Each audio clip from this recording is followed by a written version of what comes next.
Hati-hati dari musuh yang selalu mengintaimu. Jangan lupa, jangan mudah minta cerai atau menceraikan. Jadi ada syaitan ya, ingat. Di kalangan jin, Bapak Ibu sekalian, sama dengan manusia ada 3 golongan. Ada jin mukmin, ada manusia mukmin. Ini jin mukmin sama manusia mukmin tidak akan saling mengganggu. Orang kalau sudah beriman sudah tahu dia tidak akan ganggu. Kita tidak mungkin minta, kita tidak perlu lintas alam namanya. Ya. Inilah saya manusia, inilah air minum saya, inilah kue-kue saya, inilah pakaian saya. Inilah rumah yang kita tinggalin, seperti ini. Jin itu punya dimensi waktu yang berbeda, punya karakter yang berbeda, punya fisik yang berbeda, punya makanan yang berbeda. Kita nggak perlu lintas alam ke situ. Makanya orang yang beriman, manusia beriman sama jin beriman sudah tahu mereka tidak akan saling ganggu-mengganggu. Ada di kalangan manusia namanya fasik. Fasik itu muslim tapi masih banyak dosanya. Dengan ada kafir. Di alam jin juga ada fasik, ada kafir. Fasik ini masih buat dosa, gitu kan? Dan kafir. Nah khusus di alam jin, yang kafir sama fasik ini namanya syaitan. Bisa ditangkap ya? Jadi semua syaitan pasti jin, tidak semua jin itu syaitan. Iblis itu pimpinan syaitan. Di alam jin ada dakwah, ada jihad. Ada dakwah buat mereka. Kalau bukan karena permintaan iblis, minta agar dipanjangkan umurnya oleh Allah pada saat dia tidak mau sujud kepada Adam alaihissalam, pada saat awal diciptakan Adam, maka sudah lama dibunuh oleh jin-jin beriman tuh. Kalau Bapak Ibu mau lebih jauh, ada ceramah saya di YouTube kalau nggak salah tentang membongkar praktek sihir dan perdukunan.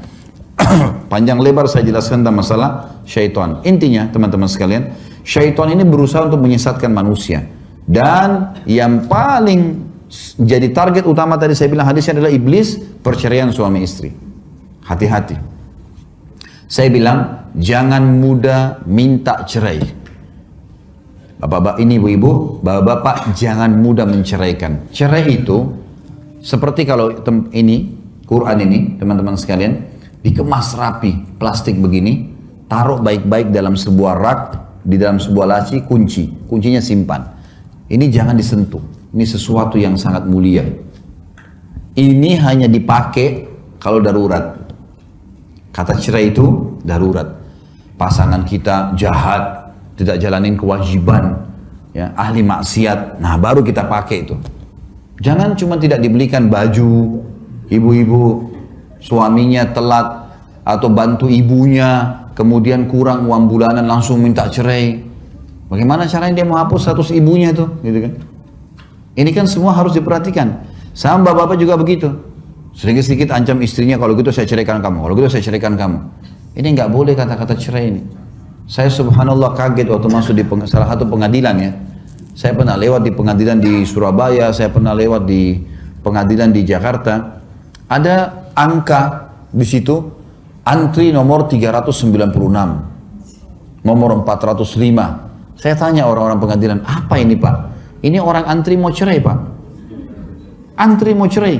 Sampai saya bilang subhanallah, ini berarti inilah apa namanya markasnya syaitan di sini nih. Bagaimana membuat orang antri untuk cerai 400 orang per hari loh. Setiap hari itu. Dan ada ibu-ibu keluar bangga bawa surat cerai. Udah cerai dari suaminya. Itu surat cerai itu sama surat ke neraka itu. Bahaya sekali. Kecuali memang suaminya ahli maksiat. Nah, itu. Maka ini harus hati-hati ya. Ingat, Allah Maha Adil, Maha Melihat, Maha Mengetahui. Dan sudah bersabda Nabi Muhammad SAW, Al-jaza min jinsil amal. Balasan akan datang sesuai dengan kadar perbuatan seseorang. Kalau Bapak Ibu sudah adil, baik dengan pasangan, lalu pasangan kita yang jahat, terjadi perceraian, demi Allah akan didatangkan gantinya yang lebih baik. Tapi kalau kita berbuat buruk, kita berbuat hal-hal yang tidak benar, maka pada saat kita bercerai pun, kita akan didatangkan oleh Allah pasangan yang menyusahkan kita. Iya, nanti. Karena Allah Maha Adil.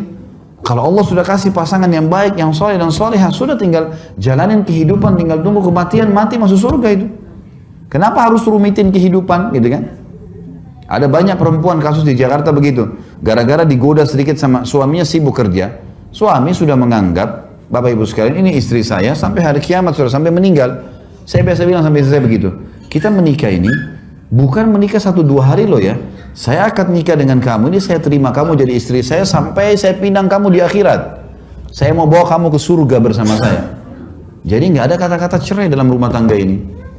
Kecuali memang ada pelanggaran agama, diingatkan tidak mau, baru. Tapi kalau enggak, jangan. Kalau 1-2 hari tidak sempat diberikan hak, ada waktu yang kurang gitu kan, maka kita maklumi, masih ada hari-hari yang lain. Jangan mudah kecewa.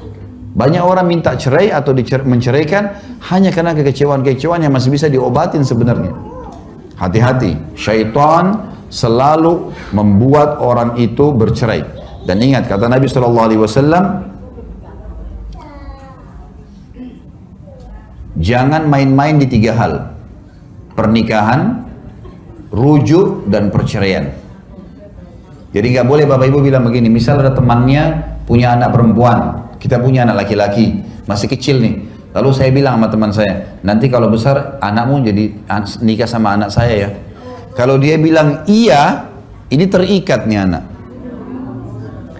Nanti kalau besar kita harus bilang, nak, dulu pernah ayah atau ibu jodohin kamu mau nggak sama si fulan? Oh saya nggak mau, udah batal. Tapi harus dibilangin. Makanya Nabi bilang jangan main-main di pernikahan. Yang kedua, jangan main-main di rujuk. Rujuk itu kalau sudah cerai, saya ceraikan kamu misalnya, baik sudah bercerai, 3 bulan pertama 3 kali masa haid dari pengucapan kalimat cerai. Kalau itu cerainya masih 1 atau 2, namanya tolak raj'i, cerai boleh kembali. Di masa 3 bulan itu, kalau mereka rujuk tanpa akad nikah pun sah. Di masa iddah ya. Jadi misal tiba-tiba baikan, tiba-tiba berhubungan biologis, maka ini sah. Tapi kalau lewat 3 bulan, 3 kali masa haid, harus akad nikah baru. Semuanya baru, mahar lagi, saksi lagi, dan seterusnya. Ya. Ini harus digarisbawah ini. Jangan main-main di masalah rujuk. Kalau rujuk ya sudah rujuk. Nggak bisa dia bilang dia sudah baikan lalu kita sudah cerai kemarin, nggak bisa. Dan jangan main-main di perceraian. Kata ulama begini, sampai saya masih ingat dosen saya dulu di tingkat 3 kuliah di Fakultas Dakwah di Madinah tahun 90, waktu itu tahun 97 pas dia ngajar, beliau ngajar waktu itu. Dia bilang sama saya, Dr. Syarif, bilang sama kami di kelas, hati-hati dengan cerai saudaraku. Ini antara halal atau haram kemaluan istrimu. Jangan main-main dengan kalimat ini. Berapa banyak orang yang ucapin pagi hari, malam dia mau gauli istrinya. Ini hati-hati. Kata beliau, kalau ada seorang wanita dia tertengah-tengah tangga, suaminya bercanda, mengatakan, kalau kau naik saya ceraikan, kalau kau turun saya ceraikan. Kalau istrinya tetap naik, jatuh cerainya. Saking tidak bolehnya main-main dengan ini. Kita ini selalu cerai, ini nggak boleh. Ini langkah syaitan. Hati-hati. Ini masalah halal atau haram kemaluan.